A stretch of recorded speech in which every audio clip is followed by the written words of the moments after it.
6월 22일 살아계신 하나님의 말씀 욥기 22장 21절부터 30절 말씀으로 간결한 명령이라는 제하의 말씀 드립니다. 신명기라고 한문을 좀 다르게 쓰죠. 계명을 밝히 설명하는 책이라는 뜻을 가진 이스라엘 백성이 약속의 땅 가나안 땅에 지켜야 될 하나님의 법을 세 부분의 큰 설교를 통해서 우리에게 상기시켜주는 성경의 5번째 권해책입니다. 이 모세를 통해서 통령으로 아주 가장 기본이 되는 첫 번째 우리나라 헌법 같은 그런 것으로 말씀하기를 신명기 15장 5절부터 이해해 보니까 네가 만일 네 하나님 여호와의 말씀만 듣고 내가 오늘 네게 내리는 그 명령을 다 지켜 행하면 네 하나님 여호와께서 네게 기업으로 주신 땅에서 네가 반드시 복을 받으리니 너희 중에 가난한 자가 없으리라. 네 하나님 여호와께서 네게 허락하신 대로 네게 복을 주시리니 네가 여러 나라에 꾸어줄지라도 너는 꾸지 아니하겠고 네가 여러 나라를 통치할지라도 너는 통치를 당하지 아니하리라고 하는 말씀하셨습니다. 그리고 부연 설명으로 신명기 30장 11절에서 내가 오늘 네게 명령한 이 명령은 네게 어려운 것도 아니고 먼 것도 아니라고 말씀하셨어요.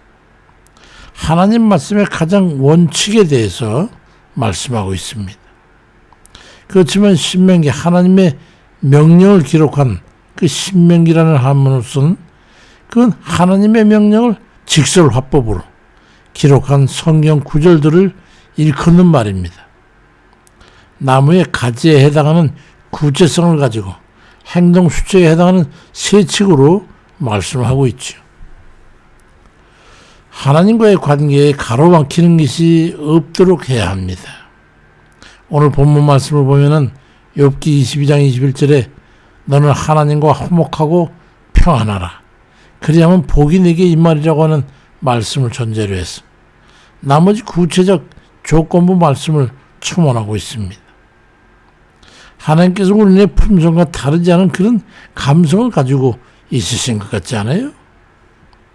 하나님께서는 질투도 하시고 미워도 하시고 때로는 마음이 상하면 돌아보지도 않으십니다.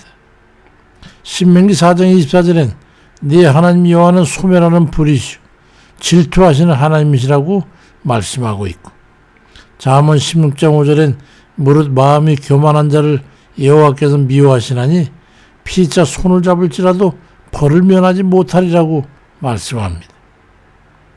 하나님께 거역하면 말라기 2장 13절에 보니까 유다는 거짓을 행하고 가증한 일도 행하니 그러므로 여호와께서 다시는 너희의 봉합물을 돌아보지도 아니하시고 그걸 너희 손에서 기꺼이 받지도 아니하시리라고 말씀합니다.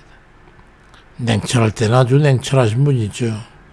그러니 그런 하나님이심을 감안해가지고 하나님의 명령을 듣고 행하여 하나님과 화목하고 평안해라.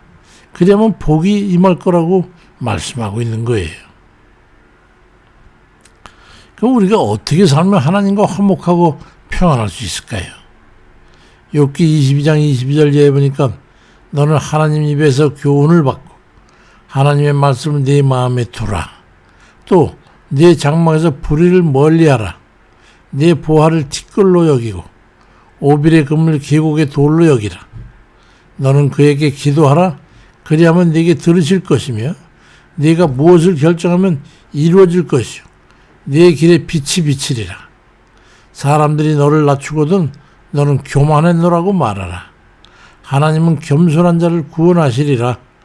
죄 없는 자가 아니라도 네 손이 깨끗함으로 말미암아 건지심을 받으리라고 말씀합니다.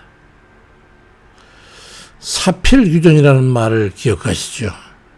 만사가 뒤틀리고 올바르지 않는 것처럼 보여도 결국은 모든 일을 반드시 올바르게 돌아갈 것이라고 하는 그런 뜻이죠.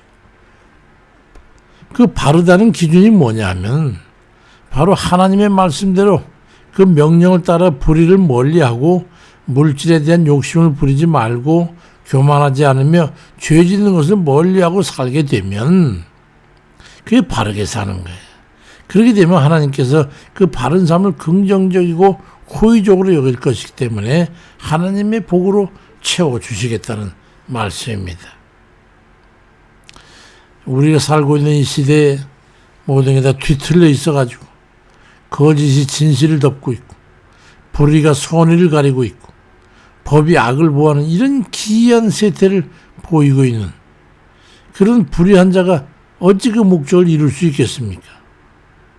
여러 번 죄로 인해서 범죄자가 되고 지금은 수많은 범죄에 의심받고 있고 수사를 받고 있고 그 과정에서 여러분이 목숨을 끊고 여러 사람이 구속을 당하고 그러면서도 이상한 비정상적인 자들이 비호를 받고 세력하고 있으니까 이 세태가 잘못된 것이기는 하지만 그렇다고 해서 하나님께서 불의를 언제까지 방관하실 것 같습니까? 그냥 내버려 둘 것 같습니까? 사필 규정이 옳지 않겠습니까? 꼭 그래야 되지 않을까요? 저는 그걸 믿고 있습니다. 그러니 그런 하나님의 선하신 의지가 시행되도록 우리가 간구를 드리는, 우리가 먼저 의롭고 바른 하나님의 뜻의 명령을 따라 잘 살아야 우리의 간구가 들어지지 않을까요?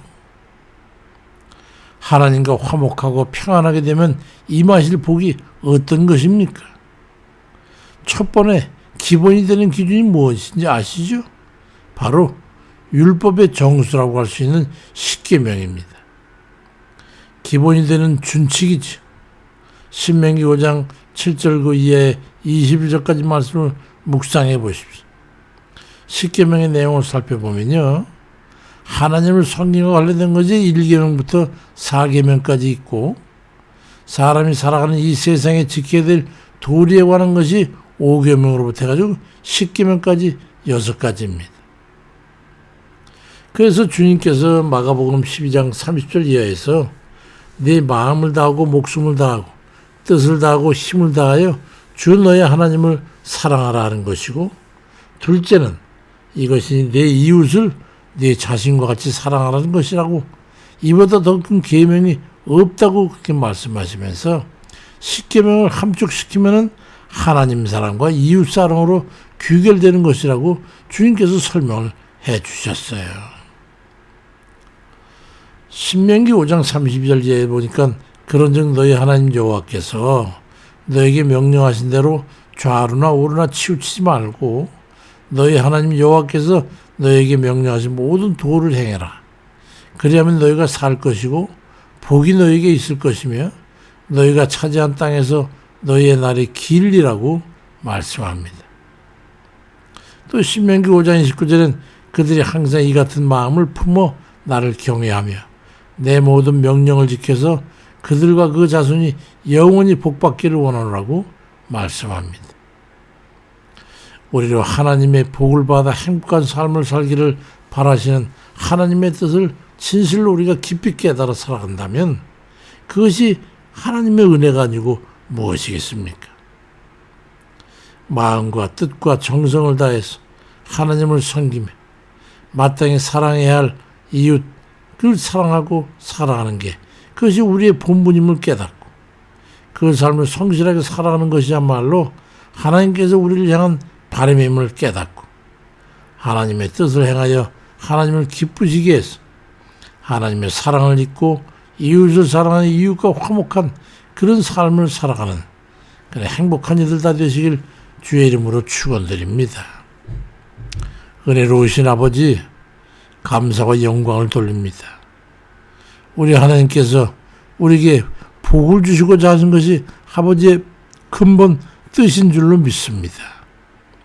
우리가 바라고 원하는 것이 세상 복이 다는 아닐지언정 아버지께서 우리가 아버지 하나님 앞에 영적으로 복을 받고 구원을 입고 영생 천국을 얻는 그런 귀한 영생의 복을 우리에게 허락하시고 주시기를 원하셨는데, 그뿐만이 아니라 우리 육신적이고 사는 이 세상 삶에서도 복을 받아서 아버지 영혼이 잘 됐고 또 범사가 잘 되는 이 같은 영적으로나 육적으로나 복받기를 원하시는 우리 아버지 하나님 뜻이 우리를 통해서 이루어지기를 주님 바라옵고 또 주께서 그리 약속하셨으니 감사를 드립니다.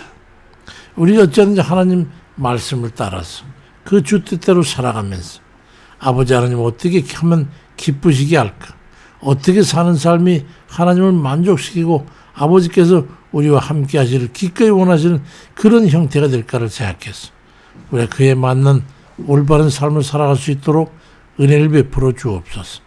그리하고 주께서 말씀하신 대로 우리가 세상 사람을 사랑해야 되면 사랑하는 그들이 함께 주님의 나라에서 복된 삶을 살아야 될 것이니 이 생의 삶조차도 그들과도 화목하고 화평한 그런 삶을 살아야 될 것이기 때문에 이웃을 사랑하고 살아야 되는 줄 믿습니다. 우리가 주님 이기적이거나 또는 탐욕적이거나 불의하거나 아버지 그런 개인적인 그런 생각들이 앞서서 이웃과 불화하지 않도록 화목하도록 주여 도우시고 아버지 서로 사랑하고 협력하고 화평한 그런 삶이 되도록 아버지 인도해 주옵소서. 어려운 이들을 돌봐야 되고 함께 나눠야 되고 위로하고 격려해야 되는 그 이유가 거기 있음을 우리가 깨닫고 주님의 마음으로 그 사랑하는 마음으로 함께 나누고 또 함께 협력하는 그런 저희 되도록 발걸음 인도해 주옵소서. 병든 이들을 찾았고 가난한 이들과 어려운 이들을 돌보고 난관에 있는 자들을 위로하고 그들을 위해서 기도하며 함께 나누는 저희들에게 아버지 인도해 주옵소서. 오늘도 하나님 감사하고 능력이 존재케 하시는 오직 주만 바라보고 주를 기쁘시게 하는 그런 우리 하루의 삶이 되도록 우리 축복하시고 인도해 주옵소서. 감사드리고 예수 그리스도의 이름으로 기도드립니다. 아멘입니다.